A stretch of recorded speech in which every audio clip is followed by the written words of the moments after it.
On est sur une vraie bonne nouvelle si vous voulez vérifier rapidement que le nom de votre prochain projet est bien disponible à la fois pour les noms de domaine de votre prochain site web et à la fois sur l'ensemble des réseaux sociaux sans avoir à fouiller sur tous les sites un par un. Parce que j'ai découvert un site qui s'appelle namecheck.com et il permet d'avoir un rapport entier de tout ce qui est disponible ou non en fonction du nom que vous rentrez. Je vous montre ça tout de suite. Nous voici donc sur namecheck.com et là, vous voyez que c'est très simple d'utilisation. Vous avez juste à rentrer le nom de votre nouveau projet pour vérifier si c'est disponible ou pas. Donc moi, par exemple, j'avais testé avec Noventra et il suffit de faire vérifier. Et là, on voit par exemple pour les noms de domaine dans un premier temps, malheureusement, tout est déjà pris et il y a déjà une société qui est immatriculée. Donc là, déjà, on sait que c'est pas un bon plan. Et on voit si on descend, on a les autres noms de domaine possibles dans des choses un petit peu plus exotiques. Par exemple, le E comme New York City, il est disponible. Si le projet que vous avez en tête, c'est vraiment un business très local et qui est très lié à la ville de New York City, par exemple, ça pourrait être quelque chose de possible.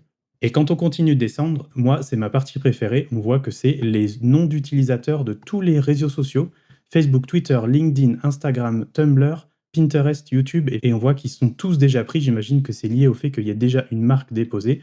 Et pour finir, il y a même les bibliothèques d'applications, à la fois le Play Store pour les téléphones Android et à la fois sur iTunes Apps pour les téléphones iPhone de Apple. Et donc, ça permet très rapidement d'aller vérifier. Par exemple, j'avais aussi testé InvestFlow. Ça pourrait être un projet lié à du contenu autour de la finance.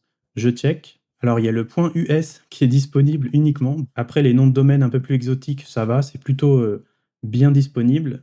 Par contre, tout ce qui est réseaux sociaux, on voit que c'est déjà pris, c'est mort. Ça peut être utile si vous avez une idée de business qui est uniquement basée sur les réseaux sociaux et que vous n'avez pas forcément envie d'en créer un site web à côté. Là, au moins, on peut vérifier très rapidement sur tous les réseaux sociaux sans devoir aller se taper tous les sites un par un.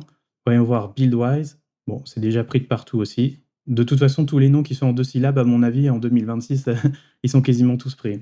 Et si je mets meilleur montage, par exemple, c'est vachement disponible partout. Ok, là aussi. Ah, par contre, sur les réseaux sociaux, c'est déjà pris. Donc là, on pourrait en faire un site web, par exemple, pour parler des meilleurs logiciels de montage, des meilleurs plugins. Par contre, c'est déjà pris sur l'ensemble des réseaux sociaux. Je vais mettre un truc qui ressemble plus aux réseaux sociaux, le monteur aguerri. Pourquoi pas? Ok, tous les sites web sont dispo, mais c'est déjà pris sur les réseaux sociaux, décidément. On va essayer avec Cinemorphica. Voyons voir ce que ça donne. Oh, j'ai trouvé un nom qui est disponible, c'est pas mal. Le pseudo est déjà pris sur beaucoup de réseaux sociaux, mais pas sur Twitter. Donc c'est peut-être quelqu'un qui a pris ce nom de marque, mais qui n'a jamais ouvert de compte Twitter lié au reste de ses réseaux sociaux. Par contre, on peut en faire des applis mobiles, si jamais. Après, si vraiment vous cherchez à déposer un nom de marque pour ne pas vous le faire piquer, on rentre dans le domaine de la propriété intellectuelle. Donc pour vous éviter des petits soucis juridiques, je vous conseille de vérifier aussi sur le site de l'INPI. Je vous mets le lien en description.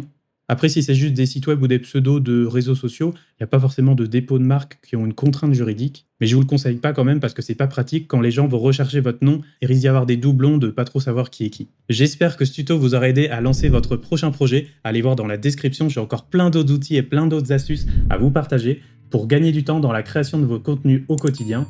Et en attendant, moi je vous dis à très bientôt dans une prochaine vidéo.